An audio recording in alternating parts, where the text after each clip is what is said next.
ابو Nile صاحب ہی کا یہ بھی مضمون ہے، بشکریہ ہم سب کر کے، یعنی چونکہ اس میں چھپا ہوا ہے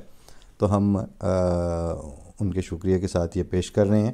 اور یہ 17 اپریل کا ہے، پچھلے مضمون کے 2 دن بعد کا ہے، کل کا، کہ 15 اپریل کو حکومت پاکستان نے قوم کو ایک عجیب و غریب نئی خبر سنائی۔ وزارت داخلہ نے ایک نوٹیفیکیشن جاری کیا جس میں تحریک لبیک پاکستان پر پابندی لگانے کا اعلان کیا گیا تھا۔ وزارت داخلہ نے اعلان کیا کہ یہ تنظیم دہشت گردی کی مرتکب ہوئی ہے کیونکہ انہوں نے حالیہ دھرنوں کے ذریعے ملک میں انتشار پھیلایا ہے، اور ہماری وزارت داخلہ نے اس کا یہ ثبوت پیش کیا کہ انہوں نے عوام کو خوفزدہ کیا، قانون نافذ کرنے والے اداروں اور عام لوگوں پر حملے کیے،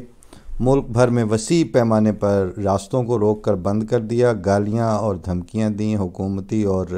نجی املاک کو لوٹا اور برباد کیا، اور تو اور ایمبولینسوں کا راستہ بھی روکا گیا، اور ملک میں خوف و ہراس کی فضا پیدا کی گئی۔ مجھے اس نوٹیفیکیشن کے ایک ایک لفظ سے اتفاق ہے۔ دہشت گردوں کے علاوہ کون اس قسم کے افعال کا مرتکب ہو سکتا ہے؟ لیکن قدرتی طور پر ایک سوال پیدا ہوتا ہے، اور وہ یہ کہ کیا یہ پہلی مرتبہ تھا کہ تحریک لبیک ان حرکات کی مرتکب ہوئی تھی، یا حالیہ واقعات سے قبل بھی کارروائی کی گئی تھی؟ یہ گروہ انہی کارروائیوں کا مرتکب ہوا تھا۔ اگر یہ گروہ پہلے بھی اس طرح ملک کا امن برباد کر چکا تھا تو کیا انہیں دہشت گرد قرار دے کر ان کے خلاف کارروائی کی گئی تھی، یا جان بوجھ کر انہیں مضبوط ہونے کا موقع دیا گیا تھا؟ جیسا کہ میں نے گزشتہ کالم میں عرض کی تھی کہ جب 2017 میں تحریک لبیک نے فیض آباد کے مقام پر دھرنا دیا تو اس پر سپریم کورٹ نے از خود نوٹس لیا تھا، اور سپریم کورٹ نے تحقیقات کے بعد 6 فروری 2019 کو اس کا فیصلہ سنایا تھا۔ وزیر داخلہ صاحب سے درخواست ہے کہ اس تفصیلی فیصلہ کا مطالعہ فرمائیں۔ سپریم کورٹ کے مطابق 2017 میں بھی تحریک لبیک بالکل انہی حرکات کی مرتکب ہوئی تھی۔ اس سے یہی نتیجہ نکل سکتا ہے کہ 2017 میں بھی تحریک لبیک دہشت گردی کی مرتکب ہوئی تھی۔ اگر ایسا تھا تو اس وقت کے director general Punjab Rangers major general Azhar Naveed Hayat صاحب نے شرکاء میں رقوم کے لفافے کیوں تقسیم کیے تھے؟ اور جو ویڈیو میں نے دیکھی ہے اس میں وہ لفافے تقسیم کرتے ہوئے کہہ رہے ہیں کہ کیا ہم آپ کے ساتھ نہیں؟ بار بار سینے پر ہاتھ رکھ رہے ہیں، اور ایک مرتبہ تو ایک دھرنے میں شریک ایک شخص کے رخسار پر بھی پیار سے ہاتھ پھیرا ہے۔ اس ویڈیو کو بھارتی میڈیا نے بھرپور شہرت دے کر پاکستان کو نقصان پہنچایا تھا، اور اس کا مختصر ذکر سپریم کورٹ کے فیصلے میں بھی ہے۔ بہرحال سپریم کورٹ نے ہدایت دی تھی کہ اب جو بھی نفرت انگیزی کرے یا راستوں کو روکے اس کے خلاف حکومت کو قانونی کارروائی کرنی چاہیے، اور ملک کی ایجنسیوں کو ایسے عناصر کی نگرانی کرنی چاہیے۔ لیکن کیا حکومت پاکستان نے سپریم کورٹ کی اس ہدایت پر عمل کیا تھا؟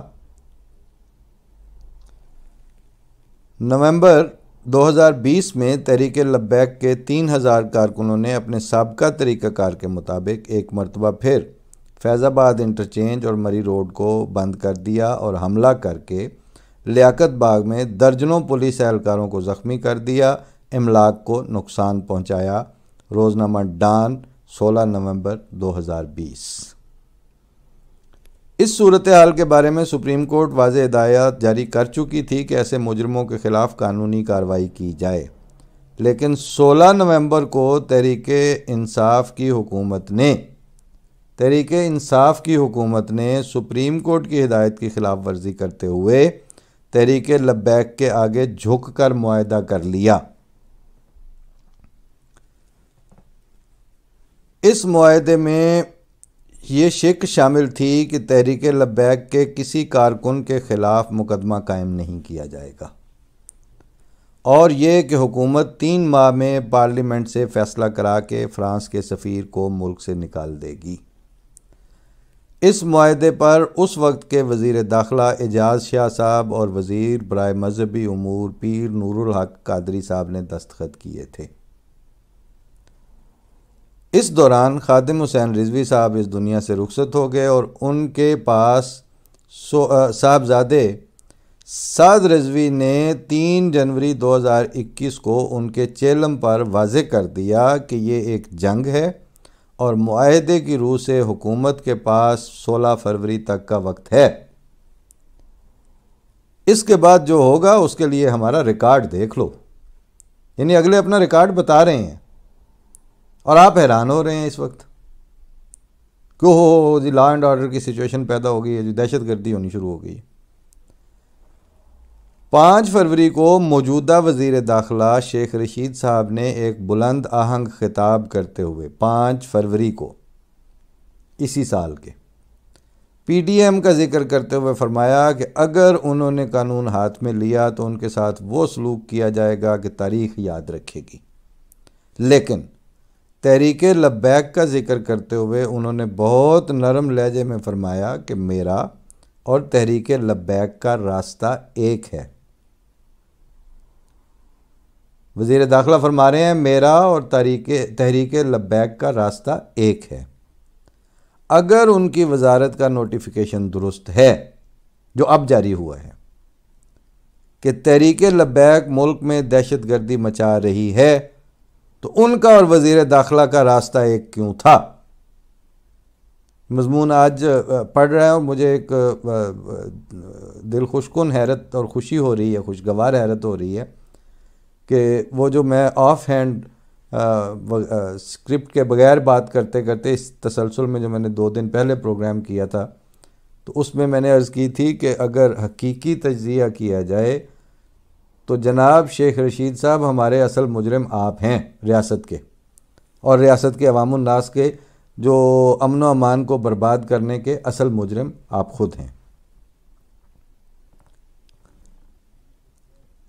اگر ان کی وزارت کا نوٹیفیکیشن درست ہے جو اب جاری ہوا ہے کہ تحریک لبیک ملک میں دہشت گردی مچا رہی ہے تو 5 فروری کو ان کا اور وزیر داخلہ کا راستہ ایک کیوں تھا؟ اس اعلان جنگ کے بعد بھی حکومت ایک بار پھر تحریک لبیک کے آگے جھک گئی اور سپریم کورٹ کی ہدایات کے مطابق قانونی کارروائی کرنے کی بجائے 11 فروری کو تحریک لبیک کے ساتھ ایک نیا معاہدہ کیا گیا کہ حکومت نے تحریک لبیک کے جن کارکنان پر انسداد دہشت گردی کے قوانین کے تحت پابندیاں لگائی ہوئی تھیں وہ ہٹا لی جائیں گی، اور 20 اپریل تک حکومت پارلیمنٹ کے ذریعے فرانس کے سفیر کو ملک سے باہر نکال دے گی۔ اور اس کے بعد آخر کار یہ نوبت آئی کہ حکومت نے سعد رضوی صاحب کو گرفتار کیا اور تحریک لبیک پر پابندی لگا دی۔